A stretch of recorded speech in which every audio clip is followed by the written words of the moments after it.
Okay. We're going to go ahead and call the Joint Subcommittee on General Government to order. Madam yeah, okay.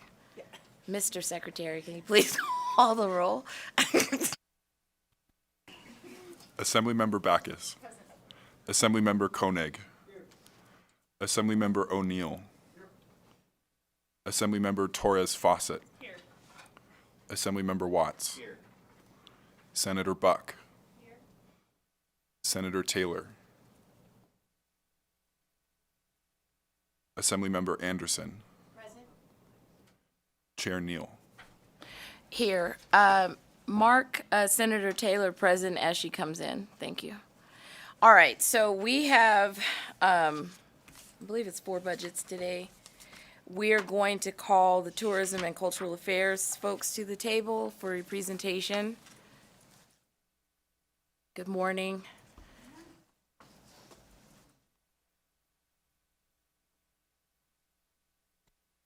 Okay, all right, so you may begin.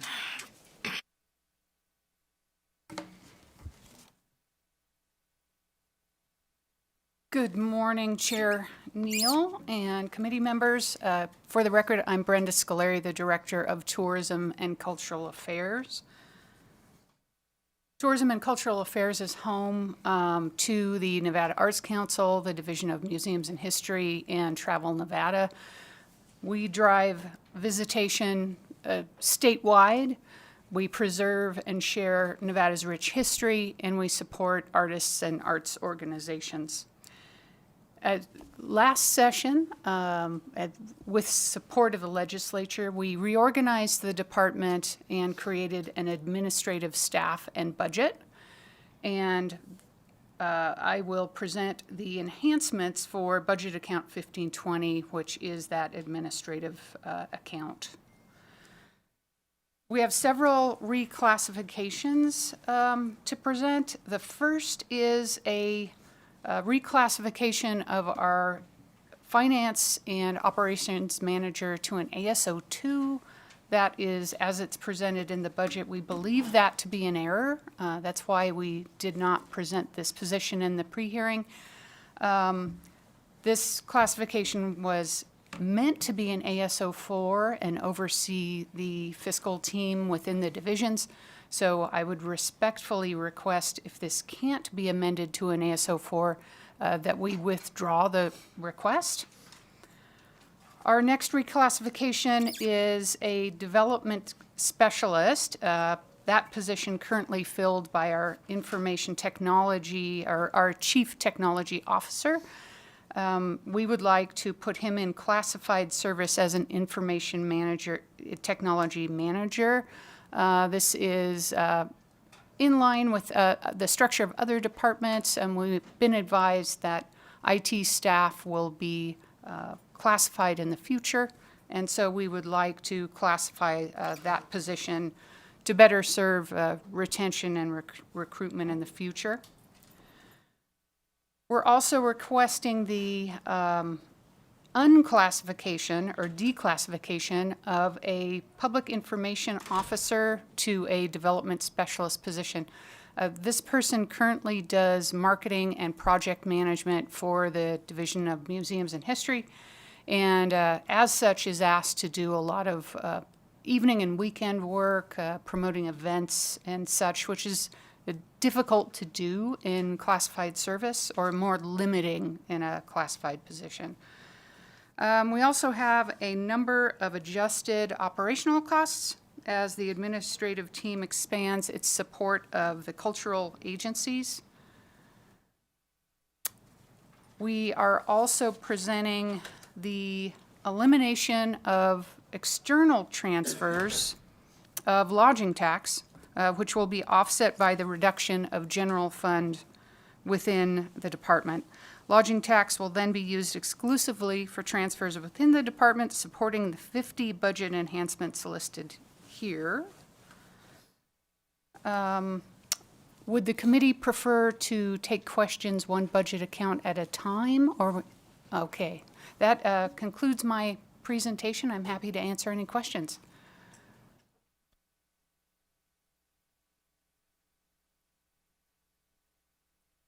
Thank you for that. So we do have some questions. We'll start with Assemblymember Torres Fawcett.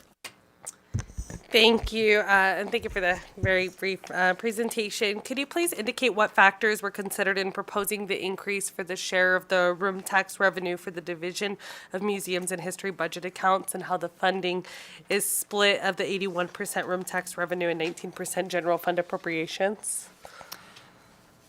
We thought it was time to reassess some of the long-standing external transfers to state parks and the Nevada Film Office.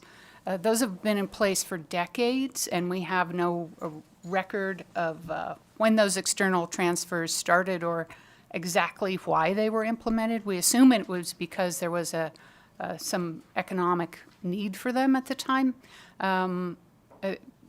The transfer to the Stewart Cultural Center is tied to their recent housing within the department. As you know, the Department of Native American Affairs became a standalone department at the beginning of this fiscal year. And so the support of the Stewart Cultural School was a part of that. And as they left the department, we did offer them there would be some efficiencies in having the Stewart Cultural Center within the Division of Museums and History system. But they declined that offer and would prefer to have the Stewart Cultural Center be a standalone. Thank you. And kind of to build off that, if you could just kind of clarify, and you hit on this just a little bit, but if you could have just to address the impact that the funding swap will have for state museums and the Historical Society, as well as the reserve balance. Well, the idea was to offset, so we assume that if the external transfers are eliminated, they would have to be assumed by general fund.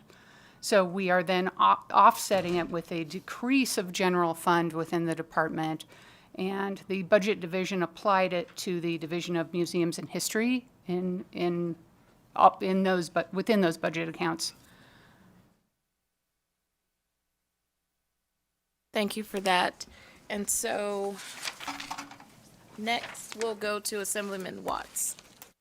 Thank you, Chair. Just following up on my colleagues' questions, can you just discuss a little bit more around, so I know that the transfers have fluctuated, and so it seems like it seems pretty clear to me how those are being replaced with general fund for this biennium, but since those transfers have fluctuated, how does that work going forward, or how do you envision that work going forward? Can you just kind of describe, as we transition these over to general fund, how that works for the agencies being moved off of room tax? For the record, Brenda Scolari, our assumption would be that the needs within the external budget accounts would then be assessed by the budget division in the legislature like any other. That was one of the considerations as we proposed this, is we were unable to do so to assess whether the needs were priorities or required. There was no way for us to report on any of those requests. Thank you. And then could you discuss what the impact would be to the room tax reserves if the recommendation to eliminate these revenue transfers was not approved? Well, we would then assume any of the budget enhancements in the biennial requests within those agencies. Thank you for that. Next, we have Assemblywoman Anderson. Thank you, Chair, and thank you for the presentation today. I'm actually going to move over to those commemorative grants that you mentioned about for the America 250 initiatives. Can you elaborate on how, on those grants, how basically, how are you going to provide for that, for the different communities, and how are you also going to advertise it? Thank you, Assembly Member Anderson. Brenda Scolari for the record. We're essentially attacking our management of the America 250 celebration in two ways. One was the governor, through executive order, had created a America 250 Commission. So that commission, which will start to meet next month, will then oversee a fundraising effort for some of our volunteer and civic organizations throughout the state. And then the other would be the implementation through the department of 2 special grant rounds, one for Travel Nevada, which would support events and marketing efforts in smaller communities throughout the state. And the other would be through the Nevada Arts Council for, again, a special grant round to artists and arts organizations to express how they would celebrate in Nevada and commemorate our place in Western history. So just to make sure I'm understanding correctly, you would just advertise through the normal channels, number one, and then number two, it would be done through this special commemorative committee that has been created that will start next month, excuse me. Brenda Scolari, for the record, that is correct. So we would use our marketing budget at the administrative level to promote all of the efforts of the America 250 Commission. And we have in place already, grant promotion and grant cycles and protocols for submitting applications for grants. We would use the same system. Assemblywoman Backus, do you have a follow-up? I do, Madam Chair, and I may have like 2 if that's okay.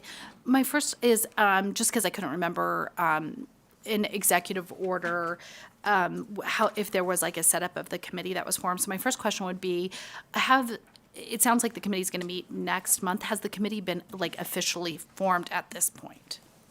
Brenda Scolari, for the record. Yes, the governor has appointed 9 members to the commission. It will be chaired by Representative Amadei.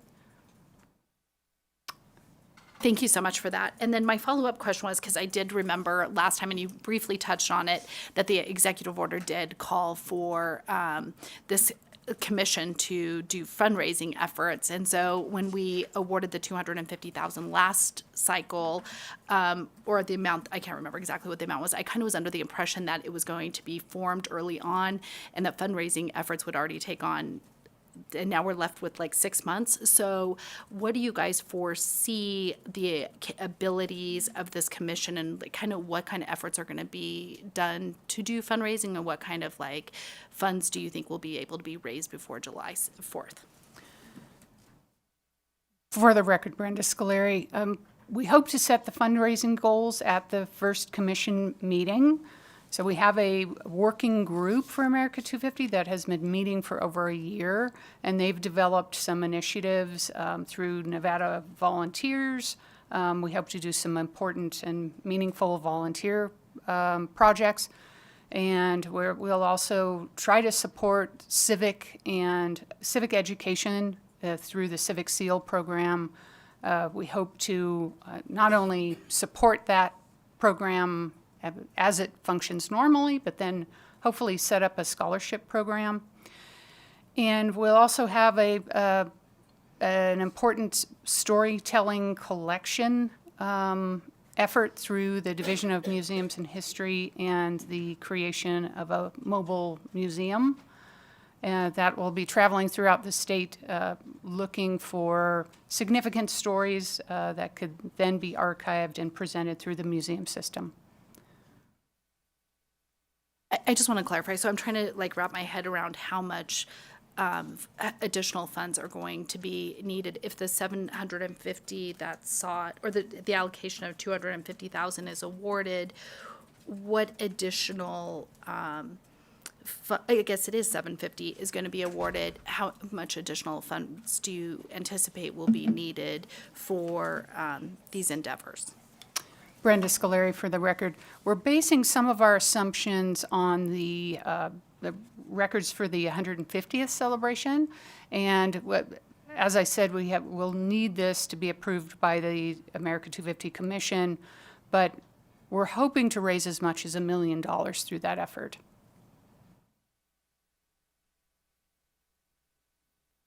Thank you for that. I have a follow-up on that. So the committee's been meeting, or the working group has been meeting for a year. How much has been raised so far?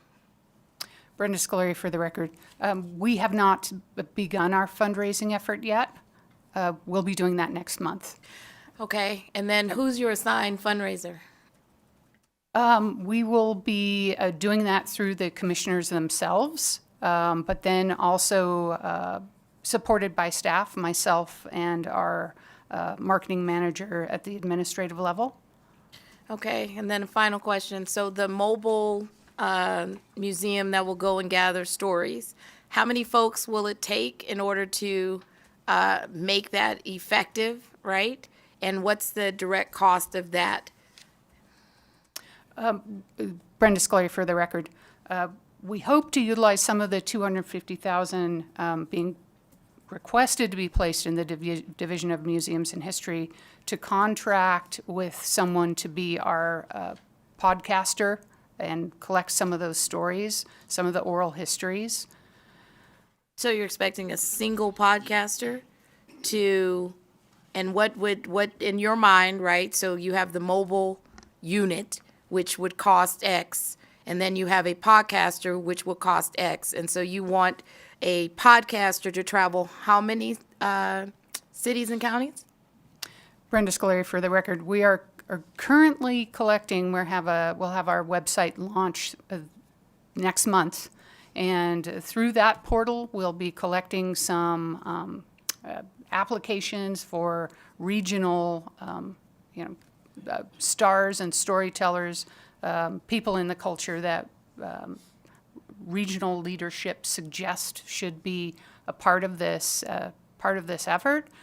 And you know what? I will ask Administrator Thielen to jump in, since this will become one of the programs within his division. Senator Dan Thielen, Administrator of Nevada Division of Museums and History.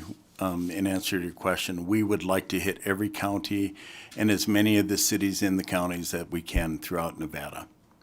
And then just one final question. What do you propose, or in theory, what are you thinking you're going to pay a single podcaster? Or is there going to be a rotation of podcasters, right? If it's 17 counties, great distances, right? Are we talking about 3 or 4 podcasters? What are we talking about? Because it can't just be one. This is a very special human, whoever this is, in the future. Senator, you're correct. It would be a very special human that could do that. We're going to collect the voices in the area, so we'll be interviewing people, but the podcasters will be taken from the regions as well. So we'll have some frontline people. We're working with NPR and some of the other outlets to both utilize their talent and some of their skill sets. Then we have 7 museums which have skilled interviewers within the museums. It's a way for us to collect history and the voices of Nevada and save them for future generations. We're excited about the prospect that AI will allow us, when you're gathering these voices in the museum world, you do them as oral histories, and then you painstakingly transcribe them. When I was a kid in college, and what AI is going to allow us to do is make these very rapidly available for the public and researchable, so that these histories don't sit on the shelves, but actually enhance people's lives by learning about the past. And then just one final question. So are we expecting, I don't even know what the word is. Are we looking, what is it? They're octogenarians? What are they called? Centurions? Old people. Super old. Hey. Who are we looking for the old? I mean, because there's a certain. Centurions. It is centurions. Okay, we'll strike out old people. Don't put that in the record. But I'm because Brian is, all right, super seasoned. But I'm just saying, like, in regards to, this is Declaration of Independence. Clearly, you're looking for some kind of narrative that plays into a story. How are we identifying them? Where are we finding them? Dan Thielen for the record. We have the poet laureate for the state of Nevada that we'll be utilizing. We'll be utilizing assets within the Arts Council because they're embedded in the community. We're not limiting ourselves to gray-haired old people who can't remember the dates, but we're. But no, I'm with you. But we want what we really want to do is we really want to focus on the 250th anniversary of the Constitution of the United States and the development of this country, and that impacts people from 8 to 180, right? If there are any, but those stories of what that means, and then to a tighter sense, how that fits into this amazing story of Nevada, living in this rugged terrain, and so when we talk to young people, it's going to matter a little bit differently, and the people who have lived here from prior to 1945, when there weren't a lot of people here in Nevada, and those stories and the impact. But we want to focus on this unique story of the American story and how Nevada fits in. Thank you for that. All jokes aside, are you planning on using SHPO at all in this? Dan Thielen, for the record, we work very closely with SHPO, so yes, it's part hand in glove with them. Okay. Assemblywoman Anderson. Thank you so much, because this is fascinating, but actually my question has more to do with the Governor's Commission. Is there any sort of legislative or appointee on it, or is this all individuals that are coming from the Governor's Cabinet? And the reason why I'm asking is because there's a possibility of you coming to the legislature to ask for funding, and I'm wondering what our voice is on this commission, if there's been any sort of discussion around that. Brenda Scolari, for the record. We relied on the governor's recommended list of appointees. Those include the CEOs of all of our big chambers and people in private industry. We'd be happy to entertain having a legislator on the commission, and we hope not to come to the legislature for any funding for this effort. A follow-up, if I may? Is there any way then we can get a list of those individuals so that way we know who's on that commission at some point, so we can do some more follow-up with them individually as well? Brenda Scolari, for the record, I'd be happy to provide that to you. Thank you. Thank you, Chair. Thank you for that. All right, so our next question will come from we'll do Assemblywoman Backus. Thank you so much, Madam Chair. And I just have a completely different question. I was trying to go back over with respect to that change from the ASO 2 to the ASO 4 that I understand was not accurate in the budget, and you're wanting the ASO 4 position. So can you please clarify the goals of the reclassification of the unclassified operations and finance manager to a classified ASO 4 as opposed to the ASO 2, and the role of the reclassified position? Brenda Scolari, for the record. Because of our reorganization, we have several top-down efforts to provide better leadership, and that finance and operations manager is one of those.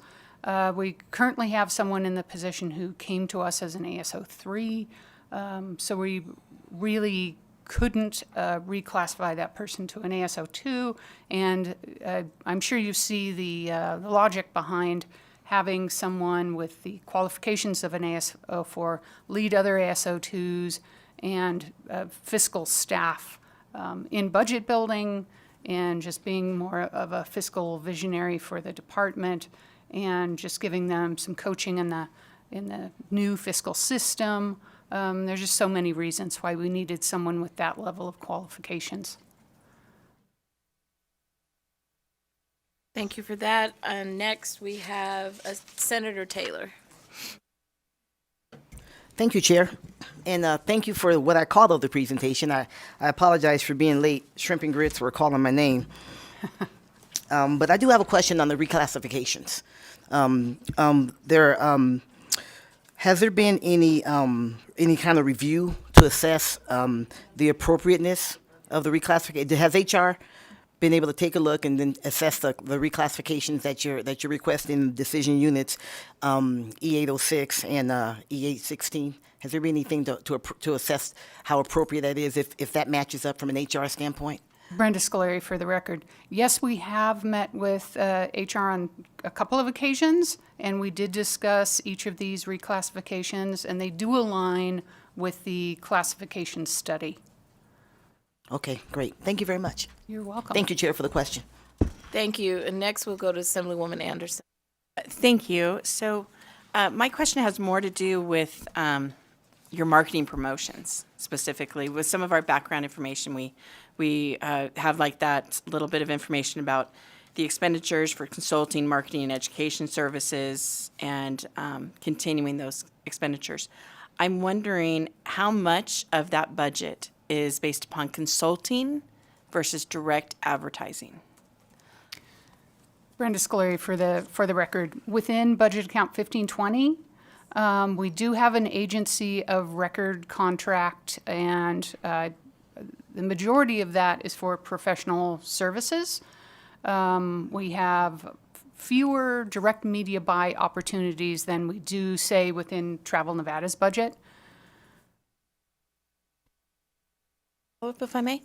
So it sounds like then most of this is consulting, and then possibly that consultant will do the advertising that way? Is that what I'm understanding the answer to be, to get straight to it? Brenda Scolari for the record. That is correct. Okay, great. And then my other question is, how many of this, is this advertising or some of your contracts, are these in-state contracts or are these out-of-state contracts? Brenda Scolari for the record. The contract is currently with the Estepona Group, which is located here in northern Nevada. But do you have any out-of-state contracts as well? No, we do not. Thank you so much. Thank you, Chair. All right, thank you for that. So next, well, we'll go to the next budget. There are no more questions. We'll go to the next budget. Oh, that's me.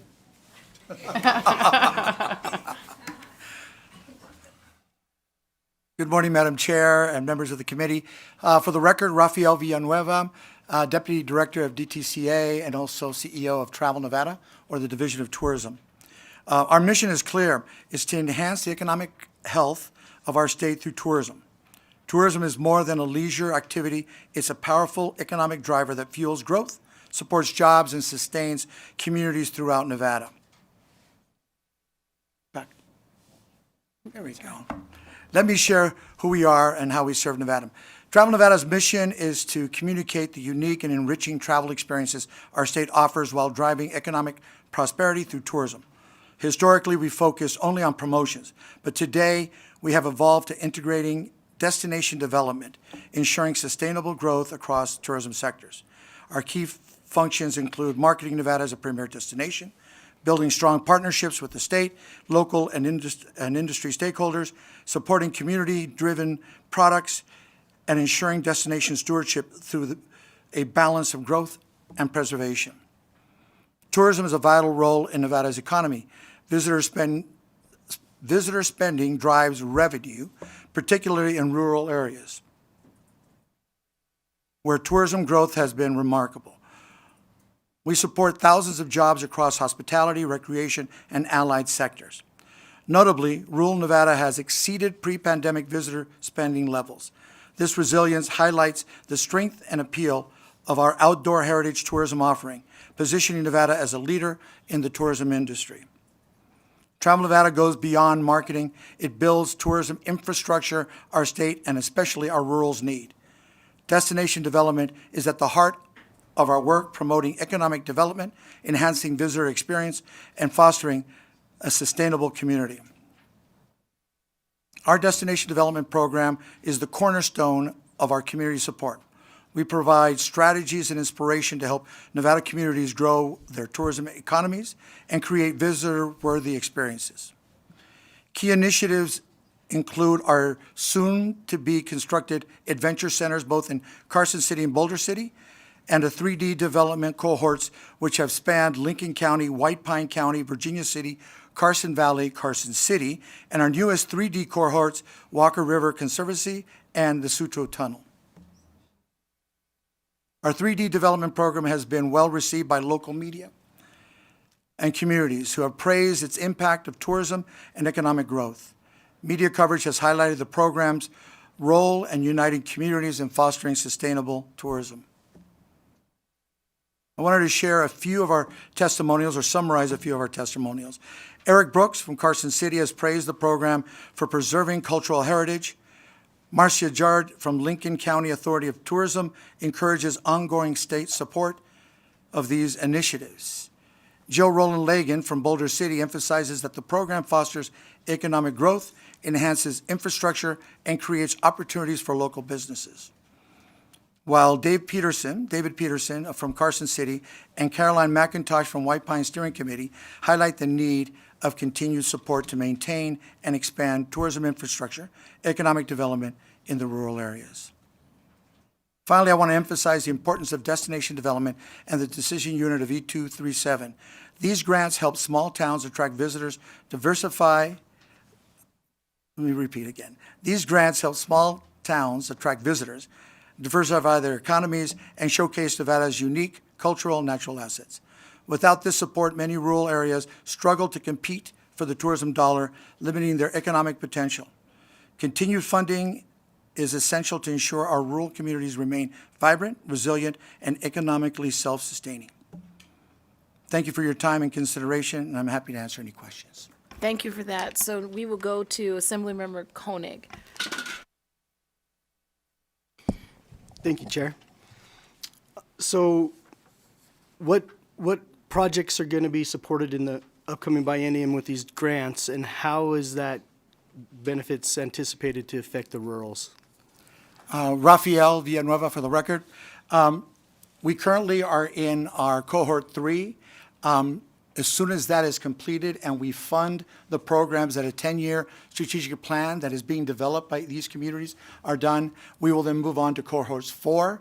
Again, it's a process that we advertise and market to the rural communities specifically for the opportunity that to participate and receive future grants in this biennium. The process is quite clear. It's a process that involves not just individuals that have a great idea, but a community that supports it. So when we develop cohorts 4, we look at the opportunities to build more. But again, this program is specifically for the rural communities. Follow up, if I may, Chair? Yes. So what oversight do you have on the way that the municipalities spend their money? It's been brought to my attention, and I haven't confirmed this, that one of the counties that I represent is kind of sitting on the money and not spending that. Do you guys have oversight over that? So we have a grants team, our 3D team, that besides just working with them to develop the strategic plan, then they continue following up. There's reports that are needed. A big part of cohorts 1 and 2, for example, were originally federally funded. So we have to receive, we've already given the money, 50% of the money to those communities. Our team goes out there, filling out the reports, getting the receipts of what has been spent, so we can then pay down the dollars and receive those from the federal grant. Our team is out there, not necessarily daily, but they're following up with the communities. I would be very interested to find out the community that is sitting on those funds. Thank you. Assemblymember Torres Fawcett. Thank you. Thank you for the presentation. I had a question because I remember earlier this session, we had a presentation from the Lieutenant Governor's office, and they had expressed that they were doing a lot of work around like promotion of the state. And so I'm wondering how the two offices work together.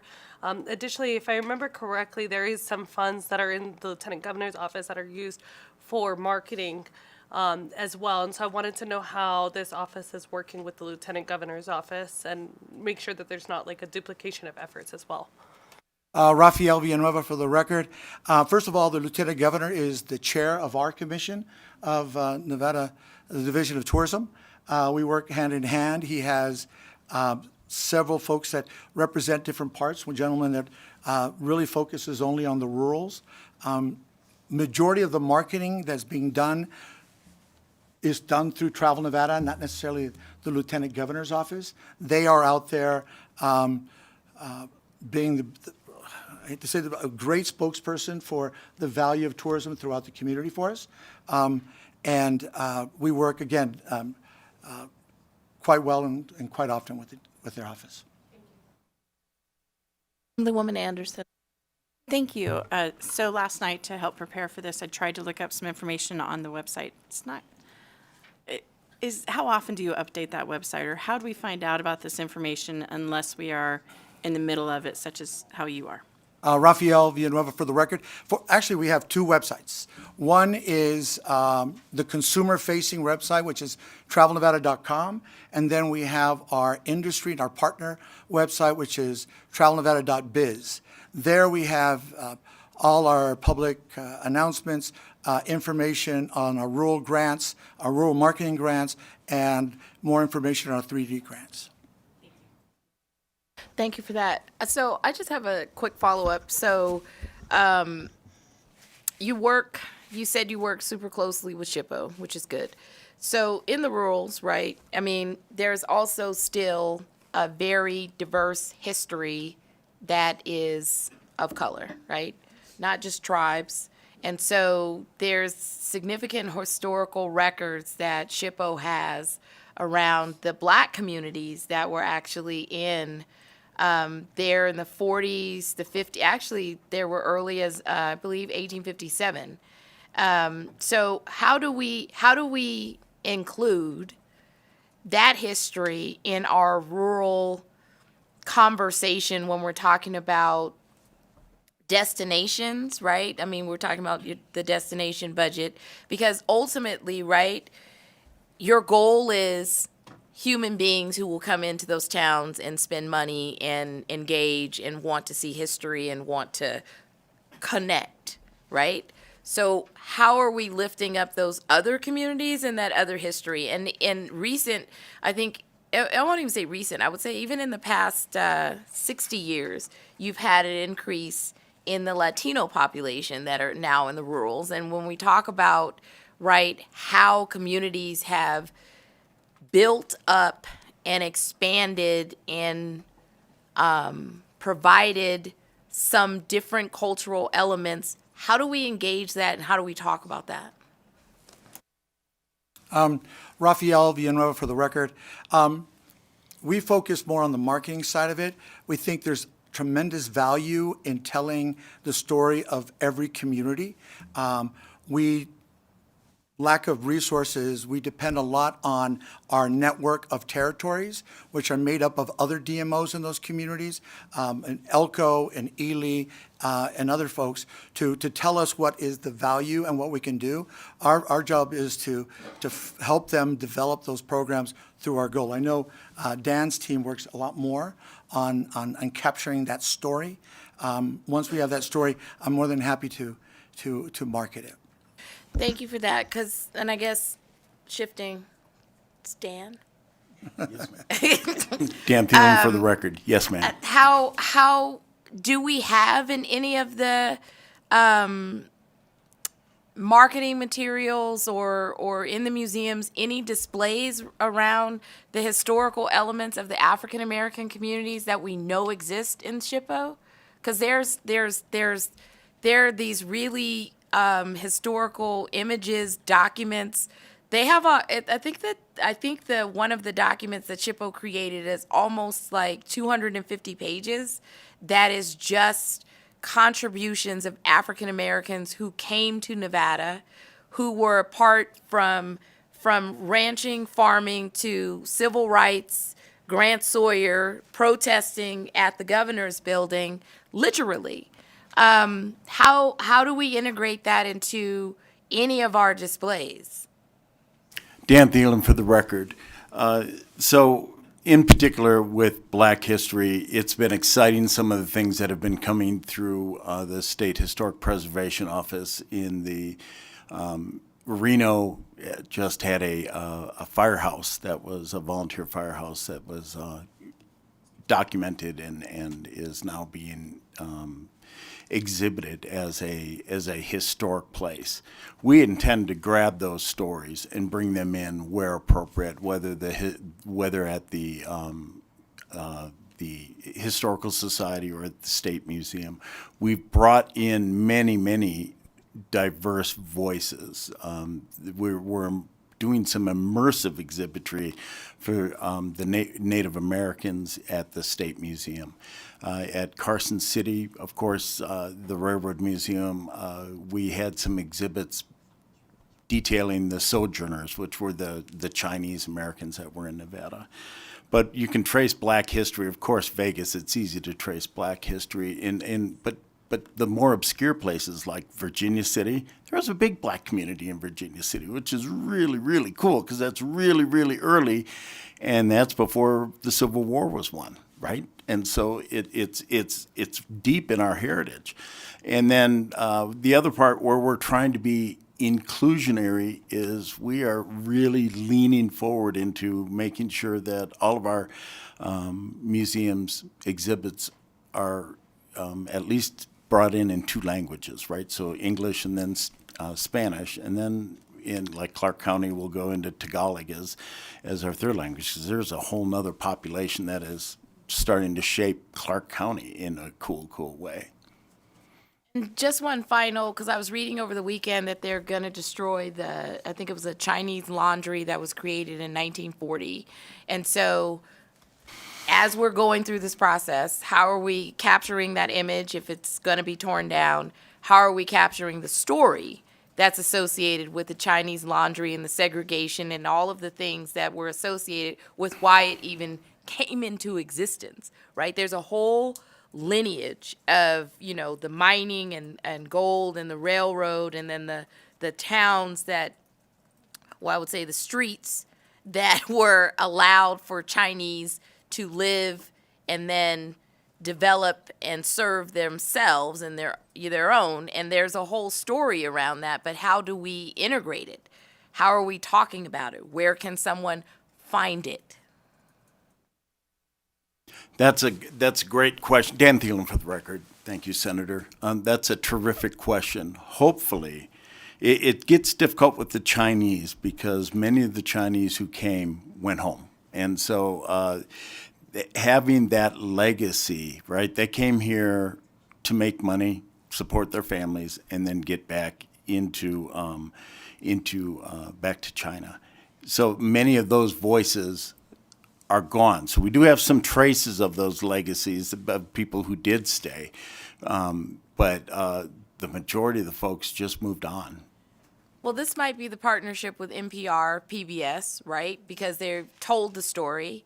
And what's factual is that they left after the Chinese government asked them to leave and came and removed them because of how they were actually being treated in the mining towns. And there were, slayings and beheadings and different things. And literally the Chinese government said, absolutely not. And we will stop the immigration of Chinese into America because of how they were being treated. And they literally, a whole other nation said, absolutely not. And we're not going to let you go over there. So it wasn't that they came and made money. They literally, the Chinese government said, you won't go over there to be mistreated. And that, I know, that is actually on PBS. Okay. Anyway, let me stop. Okay. Senator Neal, may I? Rafael Villanueva for the record. Those are wonderful stories, and I think as far as our heritage tourism that we do, this project, our 3D programs, is ideal for that. When we can get a community that wants to tell that story and wants to find a way not only to tell the story, but use it to bring people in so they can share that story with them. And that's the benefit of a 3D program. It does take some time to develop. We put a strategic plan together, but it has to be embraced by the community. But I think that's a perfect example of a future 3D program. Yeah, so we can talk offline, but it might be an opportunity for you to look for descendants that may not be here, but they may be in the South.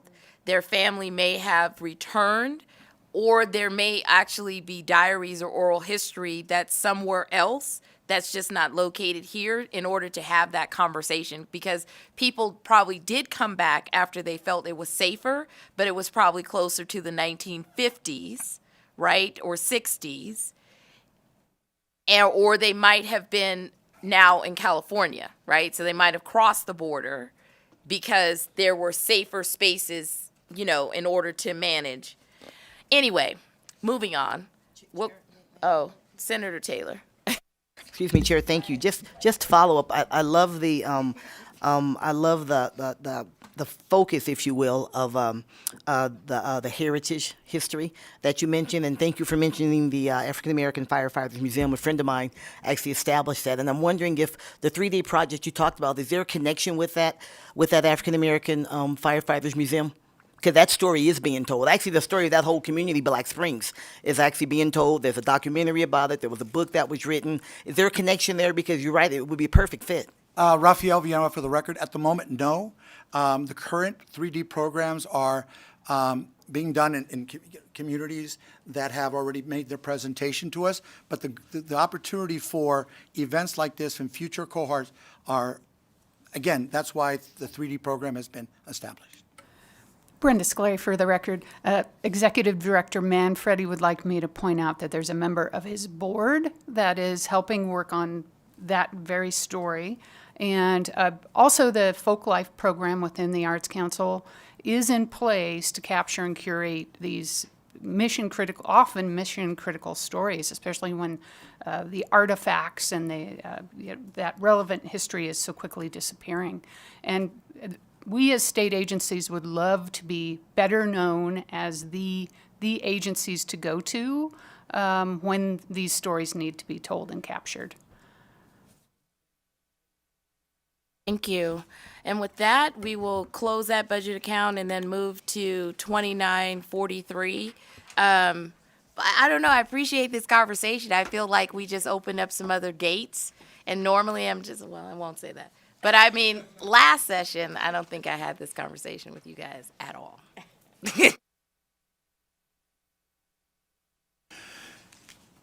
Thank you, Senator. Dan Thielen, Administrator of Nevada Division of Museums and History, and I love the conversation as well. Next slide. The Nevada Division of Museums and History has 7 museums. We have about 70 personnel within the division. We're sprinkled throughout the state, mostly located in Clark County, Carson City, and in Reno. We have a museum out in Ely, Nevada, the East Ely Depot Museum. Next slide. We save and share heritage for through collection management, through collecting artifacts, through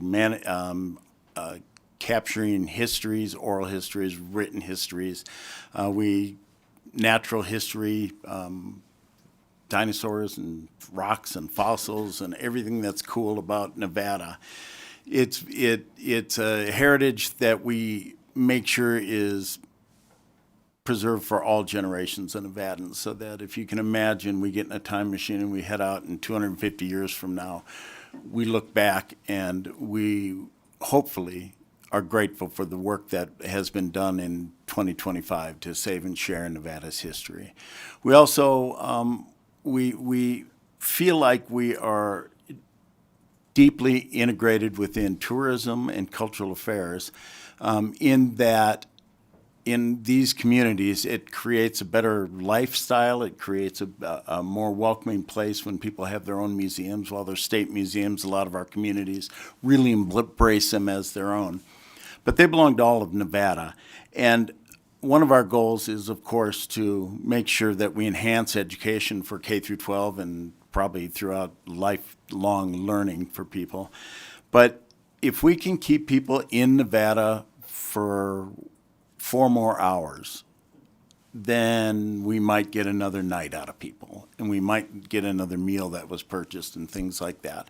We have a wonderful opportunity in areas within our museums to absorb that kind of visitation, and we are making big efforts to do that. And so it's kind of an exciting time to be here. Next slide, please. This is our impact at this time. It seems modest, but we are really changing the face of how we're being integrated within the community.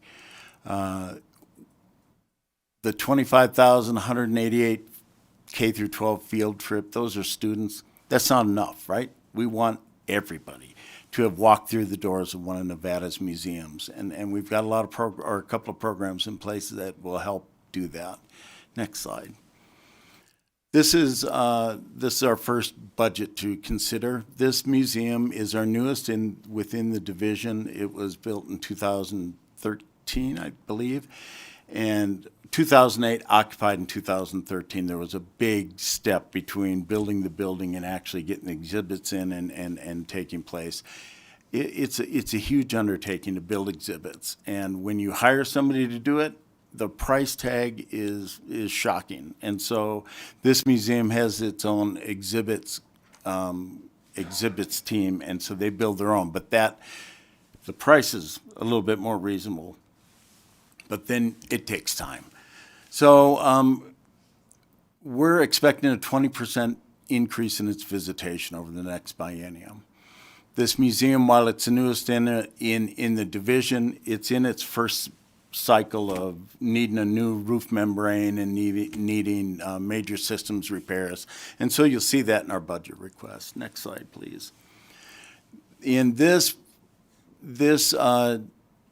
museum, we're asking for a new custodian. There are 2 custodians on hand, and it is very difficult for us to maintain the level of presentation that is necessary for when you add in vacations and holidays and other working times. When we get this visitation that goes up, bathrooms, of course, need much more attention. And when you get more school groups, there's always going to be a percentage. I don't know what that percent, I should know the percentage, but there's going to be somebody who, leaves material where they don't need to be and needs an emergency infusion of custodial help to clean things up. And then we have our retail storekeeper, which has very little effect on our general fund or lodging tax because this is privately funded. And the governor has recommended that we eliminate this position because it has been very difficult to hire for it because the museum store has to be profitable in order for that to take place. And for a variety of reasons, the store has not been profitable. It's getting there. We expect in the next biennium that it will be profitable enough where we'll be asking for this position to be filled again.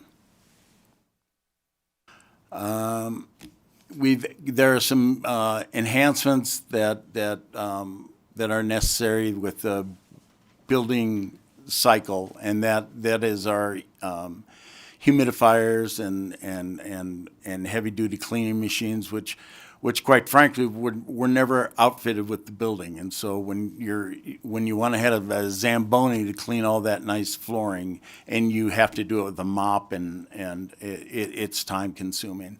There's a lot of ceilings, so we need a boom lift in there, and so that's a request. And quite frankly, museums can run around or run their lives understanding that you get what you get and you don't ask. And so the museum hasn't asked for these things because we're sort of, well, you got to do without, you got to scrape by, and you got to make sure it happens. So this request, they've shot for the stars.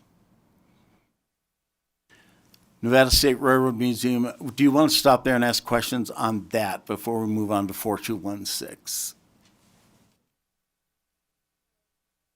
Perfect. Nevada State Railroad Museum in Boulder City Visitor Center is in construction at this time. We expect it to open in 2026.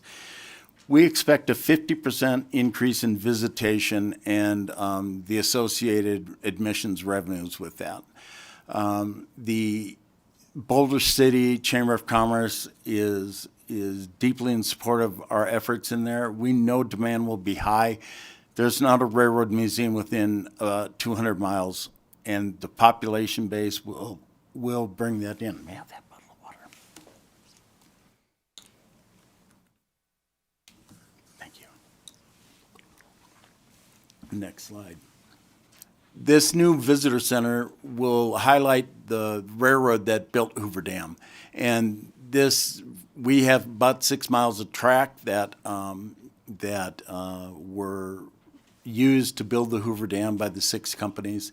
And so that railroad built the dam and made Las Vegas possible. And so it's kind of a cool story.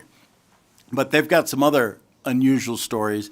Nevada Test Site had built a rocket engine, tested a rocket engine, nuclear powered, that would have provided the energy to get to the moon.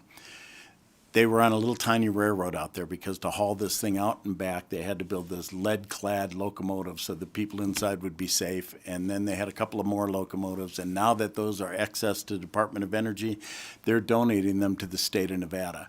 It's a uniquely Nevada story. And it is such a cool story. When we think about the test site, we think about, you know, making a bunch of potholes in the desert. But the other stories that they have been doing and continue to do at the test site are fascinating. And nobody else can tell that story. And so it's exciting for us to be involved in that. It naturally puts us into STEAM education because of the type of materials that we're dealing with and the big pictures that become understandable at a initial introduction become very, very relevant. We love this museum. We think it has a lot of potential, and we think that it is a lasting potential because of its location and its amazing story. I'm ready for your question. Oh, nope, no, I'm not ready for your questions. Tricked me. Okay, so opening of the museum, we've got these positions that are critical for it to open. We're going to ask for a couple of museum attendant, or one museum attendant to open the building, groundskeeper, and 2 custodians. I believe that's what I'm reading out of my budget at this time. These are critical to open up the museum. We asked for curatorial staff, which is critical for the museum. It did not make it through the governor's budget. We expect that in the next biennium, we're going to come back with both revenue and with demand for those positions and make it exciting for you guys to support it. We have some operational enhancements as well. Again,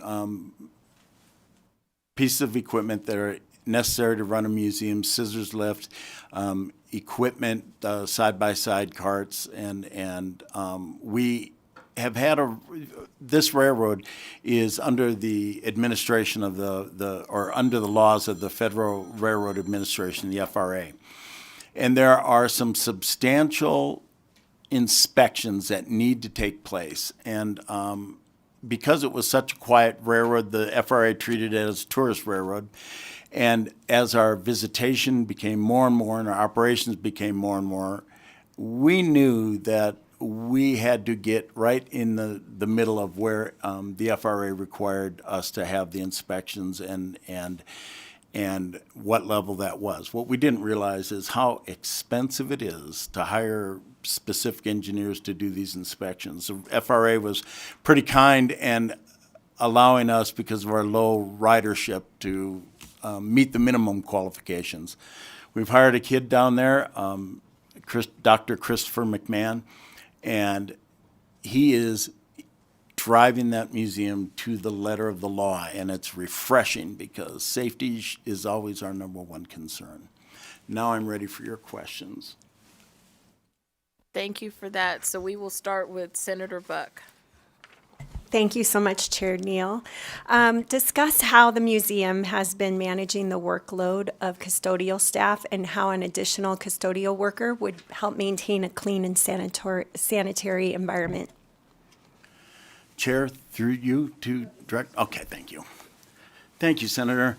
Our custodial staff, it's like a 90,000 square foot facility. And so it is, if you've been there, and I hope you have been, it looks spectacular. But often we end up having to add comp time to people's wages, which is kind of a terrible way to do business because you both don't compensate the people really what they're worth because time off is not the same, but you're also working them past 40 hours, and too much of that wears people out. And so the additional custodial worker will allow somebody to be there early to do deep cleaning and then there to help assist and maintain while the museum's open. So if you have somebody who becomes ill in one of the exhibit areas, there's no waiting for that. So it'll be either curatorial staff who cleans it up or other admin staff that cleans it up if there are no people. So when our custodial staff get there at 6 and they leave at 2 o'clock in the afternoon, you've got 2 to 4:30 where you're just hoping nothing happens, right? You can clean up paper towels in the bathroom or the restroom and then take care of some of the other things. Having that extra staff makes it possible for us to have custodial coverage while the museum's open. So I've been fortunate enough to go to the Springs Preserve many times on field trips with students and for different night events, as well as the Clark County Museum, the Boulder City Railroad, all within, 10, 15, 20 minutes of my house. So hats off to all of those areas. I wanted to talk just briefly about Ely. I know that there is some history there. I was wondering if you could just briefly update me on that. Oftentimes there's kind of a struggle between the museums and this foundation, and there's a building there. And so I was wondering if there was a creative solution to lease that maybe to the foundation or bring in some revenue maybe for that office out there. But I was fortunate enough to go to Ely. It's a pretty cool, active railroad space. And so I was wondering if that's a possibility. Senator Buck, Dan Thielen for the record. Thank you for that question. We've had a viable museum out there for the last 30 years. So the state of Nevada has done that 7 days a week, regular hours, on 4 individuals. And so it has been a heavy lift for the staff out there. And one of the most amazing parts of Ely is that it is a snapshot in time. It's like the railroad and the 40-acre site. They just stopped investing after probably 1950 or 1960, and then in 1980 they just stopped altogether. And so it is probably one of the best preserved cultural sites in America and therefore on the planet. It is breathtaking, and it is so cool that it's in Nevada. And I urge you guys all to go out there and have a look. The state owns the depot, and the state owns the freight barn.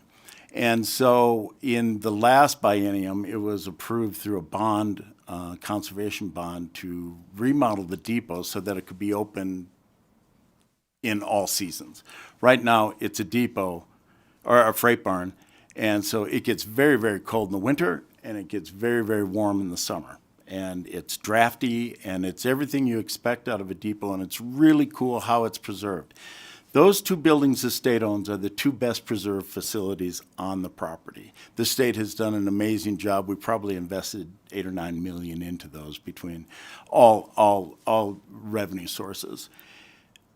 The foundation, in the transfer of the property to the state, the city and the county were worried that they would lose those 2 buildings, which had all the documentary history of the Nevada Northern Railroad and part of the Kennecott copper mine, and they had one tiny provision in there that whatever foundation there was, right? So it was a White Pine County Historical Museum or something right at the beginning. They had in the deed documents, they had the opportunity to have the ability to sell tickets out of the depot and business associated with selling tickets. And so that has never been questioned by the state. We've always let them do that. Back in the 90s, we expanded that and really stretched the word business to include a museum store for them. And so they've taken over the first floor, and they were paying the state fair market value for that.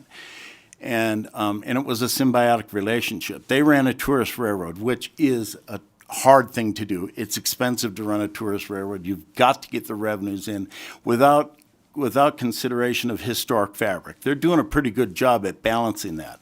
The state is preserve the historic fabric, tell the stories, make sure it's there for future generations. So they seem to be in opposition, but they're not. Those two things can be done. Nevada can tell the stories and preserve the history, and the Nevada Northern can do the heavy lift that it takes to maintain a 40-acre site and run a tourist railroad at a profit and maintain their side of that. In 2017, the Nevada Northern Railroad decided that that wasn't good enough. And they quit paying the state of Nevada for the rental of the first floor. And so now we have this deed agreement which says that they get to sell tickets and business associated with the tickets, but they're not paying rent, they're not paying utilities, they're not paying any repair for any damage they do. They're quick to tell us when we're not doing what we should be fulfilling, and we can't evict them. I mean, it's a property owner, property management nightmare.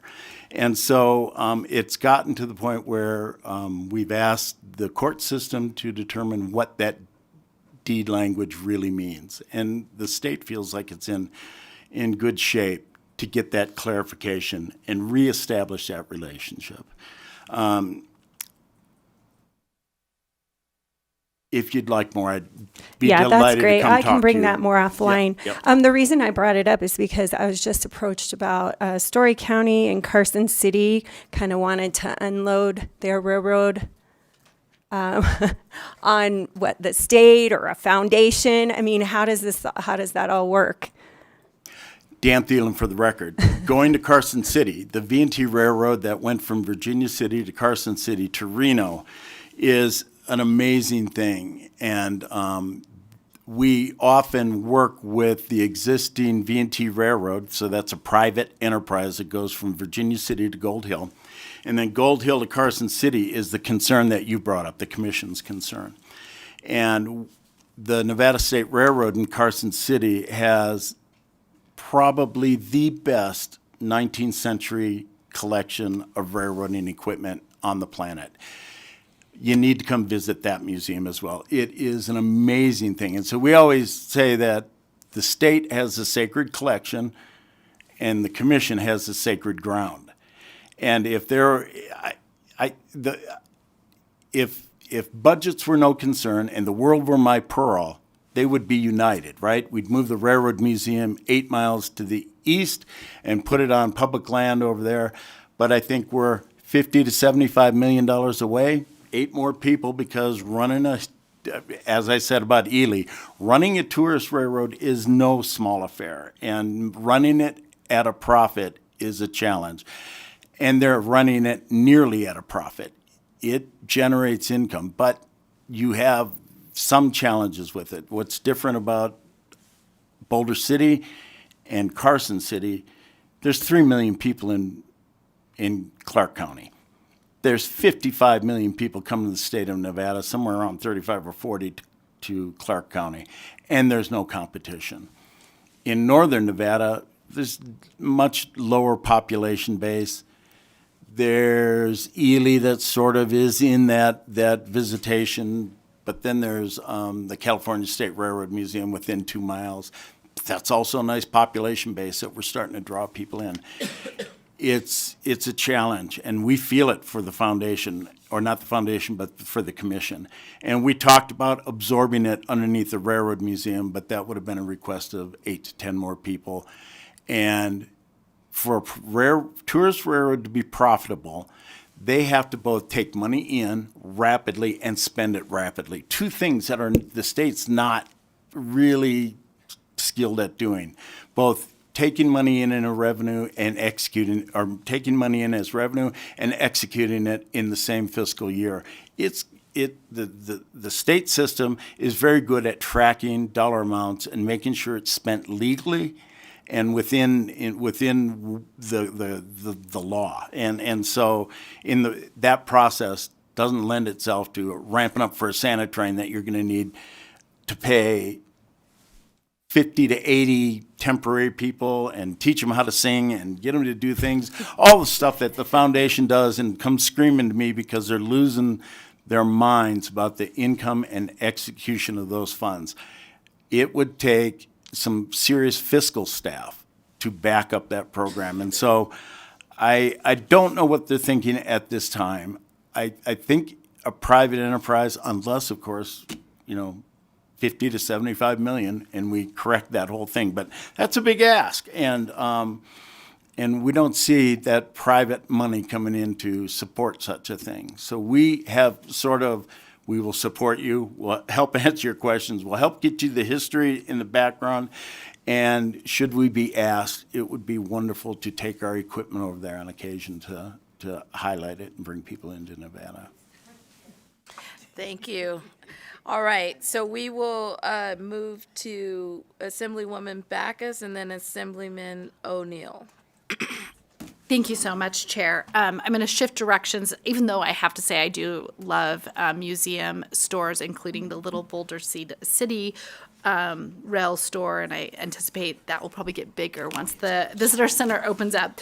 But I kind of want to switch back to that Las Vegas State Museum retail shop because it looks amazing. From fiscal year 23 to fiscal year 24, there was an increase in $20,000 in revenue. And so my one question is, can you discuss how has the Las Vegas State Museum been able to, I guess, run the museum store for the 10 years that there's never been someone in that position?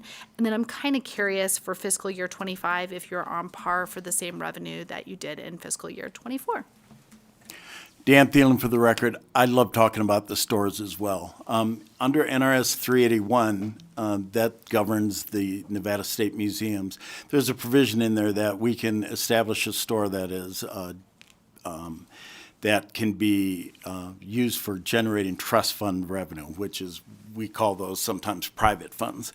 And for most museums, a museum store is the lifeblood of the program side of the museums. And so we have pushed and developed our museum stores so that they generate income and support at least the support staff. And then that revenue can be used for other things. That discussion I had about revenue coming in and leaving rapidly within a state system. So the museum store system are exempt from normal purchasing rules and things like that. But we really like what the purpose of those purchasing rules are. And so a museum store will start off with purchasing authority and cash, because of previous years they'll have a cash revenue, and then they'll buy inventory, and then they'll sell that inventory. In the past, and we're changing this rapidly for that museum, if you had $25,000 at the beginning of the year and you turned it into revenue or inventory and sold it, that would mean at the end of the year you'd have $50,000, something like that. And then you take out wages and you're right back to the $25,000. And so it doesn't work. And so what we're trying to do is change the way we do business and do it more like a typical store, where if you sell things, you sell the profit, or you buy more inventory and you rotate that 25,000 3 or 4 times a year, and then you can start hitting big revenue marks. We believe we're on target to generate those types of revenue, both with our increase in visitation and the robustness of the inventory that's on display. An empty store breaks hearts. A full store inspires excitement for that. So our goal is to rotate that initial investment 4 times throughout the fiscal year, so that $25,000 at the beginning of the fiscal year really represents about $100,000 worth of potential revenue. And then that would leave us at the end of the fiscal year with a profit margin large enough to hire a full-time store manager. Right now, we're hanging on part general fund museum attendant staff, part volunteer, and then sometimes we hire some manpower. And that's how we're getting through it. But that principle is going to go throughout all the museum stores throughout the division. Assemblyman O'Neill. Thank you, Chair. What metrics are you, I got to congratulate you. Let me back up. First of all, I've been to all the museums. I ride my motorcycle throughout the state. I'm really excited about seeing the Boulder City Railroad Museum open up. And I love museums to the extent that I drove my kids nuts. Even visiting cemeteries and thinking of the stories there. But getting back to the real issue on the storekeeper, I got to congratulate you from, what was it, 22 to 24, you doubled or increased 20,000. But a storekeeper salaries, total salary, PERS, et cetera, is going to run, what, 150 grand approximately? Dan Thielen, for the record, 150 grand in the biennium, about 75 a year. 75 a year. So what metrics are you using that you really think, because you've got to buy merchandise, you're going to have, you want to make a profit, and then you're going to have another 75,000 a year to pay for the storekeeper. So I guess it's, what are you supporting your efforts to, that your revenue will increase such for the biennium to support that person, and that you won't be hiring them and then having to lay them off? Dan Thielen, for the record, your point is well taken. Hiring and laying people off is something that it's hard on people, and it's hard to get good staff when that takes place. We're building our private funds budget, and there's a modest amount of revenue or cash reserves in our private funds. But we'll ask for a robust starting cash for inventory and then rotate that 4 times a year. So we're going to ask if I can get the staff down there to tell me that they can spend that money, we'll ask for 30 to 40,000 from the private funds. And if our board approves that, then we'll rotate that 4 times a year. And so sometimes, and this has been a terrible practice, some of our stores would get 40,000 to start the year off. And so you go through autumn, which is big for some of our museums, and right around Thanksgiving when Christmas sales are there. But they'll spend about half of that to make sure there's a lot of inventory in the store for Christmas. But they'll reserve part of that back because they know that in the spring when schools start coming out, they need to have inventory for that. And it's a terrible way because at the other side of that, you will only have made 40,000. What we want to do is rotate that 40,000 through so that they spend it all up front. The store is stuffed to the max. We are expected to increase our visitation at that particular museum by 20% and really bring in children, which for some reason, some of them are pretty well funded. And we're okay with that.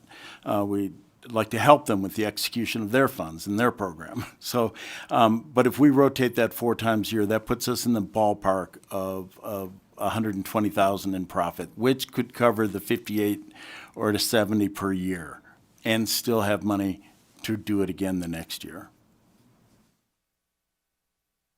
Thank you. Thank you, Chair, for the time. Thank you. Next, and our final question is Assemblywoman Anderson. Thank you, Chair. Thank you again. I'm going to kind of move over to the Boulder City, the new visitor center. Can you kind of discuss the anticipated staffing needs and when those 4 new positions would actually need to start to get ready for that spring 2026 opening, which is what the anticipation is, I believe? Dan Thielen, for the record. We want that in the second year of the biennium so that we can, hold on before I speak too soon. No, we want it first year of the biennium. And we'd bring them on by January because we expect that spring opening. Construction sometimes slips to the right a little bit, so it could be late spring, June or July, so it would be the second year of the biennium. But we want to bring them up because we've got a lot of activity. We want to bring them on and train them in the program. So as I mentioned before, we're an FRA certified railroad. There's a lot of training that has to take place on that. So when you bring somebody in off the street and all they know about trains are sometimes they're called choo-choos, and we want to bring them in safety, teach them how to manage crowds, and everything it takes to be a good state employee, and then teach them 3 other jobs because we're going to be understaffed as we open up there. We have this really cool program that we're just picking up. It's called Rail Bikes, and we've just made an agreement to purchase these bikes that you put 4 people on them and you go for a ride, and you can talk about Nevada history in a very different type of atmosphere. And for some reason, people really love being on these rail bikes. It's going to be a very, very revenue-intensive opportunity. The previous vendor that we had on property was making probably $5 million in about a 4-year period, and that is going to impact that program down there tremendously. But we've got to hire staff that will manage the staff that does that. So we'll be hiring private funds to do, or out of private funds to manage that program. But the state staff will have to supervise those. And then when we open the doors, that's when we'll be collecting admissions, we'll be teaching people about the railroad, we'll be having events that, because we have an event space, all of that, we need to train our staff how to do it, and we need them in the first year of the biennium. So thank you. That sounds exciting, especially with the idea that maybe it'll be able to be self-sustaining pretty quickly. Because right now, if I understand correctly, with the current staffing anticipated, it's only going to be open on the weekend, and there's no education. Is that programs at this time, or is there, first you're going to open it up and then possibly expand it to the whole week? Dan Thielen for the record. That museum is uniquely situated in that it's an open-air museum, and we get visitations 7 days a week. We get it after hours. It's like a long park. Sometimes people will come and sleep in our equipment, which we then catch, and the police have to pull them out because it's kind of open air, and it's not fenced. 6 miles of fencing isn't in our budget, and so. It'll be an exciting opportunity. It'll be weekends at the start. That's what we look at. But they have this amazing core of volunteers that I expect will start leaning into. Well, you got state staff here, arguably 40 hours a week. Can't you just? And that particular museum operates heroically, right? There's only 4 staff there, and you're seeing what they're doing with 4 staff. Imagine what they're going to do with 8 staff and then 12 staff. And then finally, 4216 has 2 other museums in it, the Carson City Museum and the East Ely Railroad Depot Museum. All 3 are in 4216. And there is curatorial staff up in Carson City, and that often supports the activities. So while we don't get a curator right away, and we absolutely need curatorial services down there. You need a historian, you need an educator.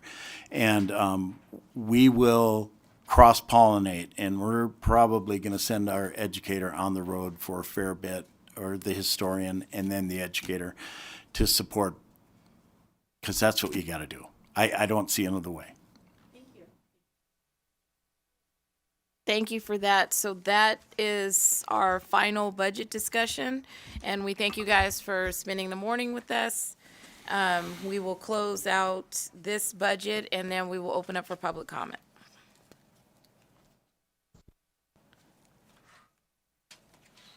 Thank you so much for your time today.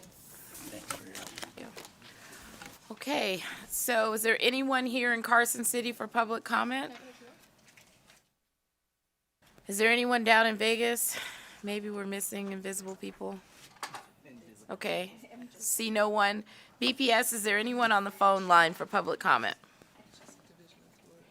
Thank you, Chair. The public lines are open and working, but there are no callers for public comment at this time. All right, we are adjourning the Subcommittee on Gen Gov.